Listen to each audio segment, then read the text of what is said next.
Centipede Smith in the basement. Centipede went down into the dank cellar. It smelled worse and worse every time he went down there. His father, Larry Smith, was in his easy chair. Larry said, Welcome to the man cave. Hi, Dad, Centipede said. He sat down on the floor. The TV was on. Look at that, Larry said. That kid's a billionaire. Centipede saw that the kid was 12 years old. Centipede was 14. He had found a $5 bill in a public restroom last week. The Porters was on next. It was about an average family living in a small rural town that could suddenly sprout 3 French restaurants or an avant-garde bookstore out of the ground, depending on what was needed for the plot. Paul Porter, the schlubby yet hard-working father, entered the living room, and his middle son, Peter Porter, was sitting on the couch, his homework spread before him on the coffee table. What you got there, Pete? His father said, picking up the newspaper. Oh, stupid Mr. Harrison told me my assignment's due on Friday. He says I need to imply myself. Paul Porter sits for a beat. No, Peter, that's apply. The studio audience shits its collective pants, laughing. And he's right, Pete, Paul Porter said.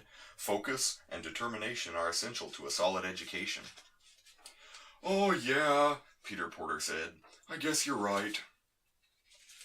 At that very moment, little Poopy Porter entered from the kitchen. Dad, Poopy Porter said, have you seen my nubbins? What's your nubbins, Squirt? Paul Porter asked helpfully.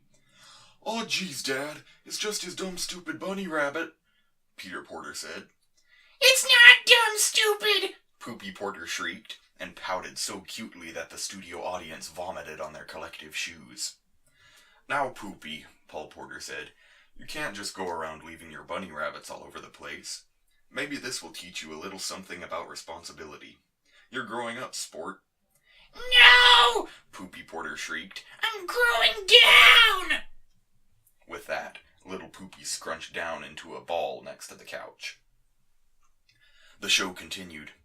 As Peter Porter and his endearingly dorky friend Herman were at their lockers, Peter overhears the blonde 16-year-old of his dreams say that she really likes brainy guys.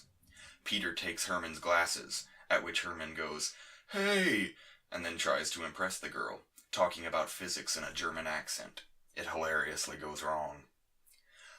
Paul Porter gets called to Poopy Porter's principal, who tells him little Poopy needs to get over his rabbit fixation. Later, the Porter's neighbor, Fat Charlie, tells Paul that his OCD got much better once he started seeing Dr. Weisenheimer, an experimental therapist. So Paul takes Poopy to Dr. Weisenheimer, who ineffectually tries to cure Poopy in hilarious doctor-y ways. Poopy sure looks cute, too.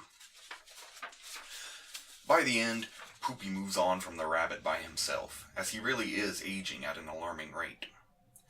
Peter stops trying to learn to impress his dream girl, and takes pride in being a dumbass. Plus, a tiny little story happened with Paul Porter's oldest son, but he wasn't in the episode much. Centipede's father barely ever left the basement. Usually Anne would bring Larry biscuits in the morning, and Centipede would bring him roast in the evening, and he already had lots of beef jerky down there with him, so he was pretty much set. Centipede remembered when he was little, and his family used to go on picnics. His dad would get in the car and punch the dashboard and honk the horn, and his mother would stab herself in the eyes with the little plastic knives, and Centipede would stutter and sweat. But when they got to the park and had unpacked the basket and were sitting under a big-ass willow tree, everyone would calm down and eat turkey legs and baby carrots. The basement smelled worse and worse since Centipede's father started spending most of his time down there.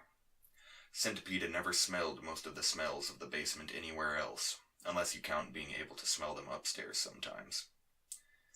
One side of the smells, though, he could almost recognize. Maybe it was moldy strawberries, or wet animal fur, or something he couldn't entirely place. The familiarity was fused with strangeness, and he couldn't tell which was which anymore. Look at that asshole, Centipede's father pointed at the potato chip commercial. You couldn't pay me to do that. To be continued.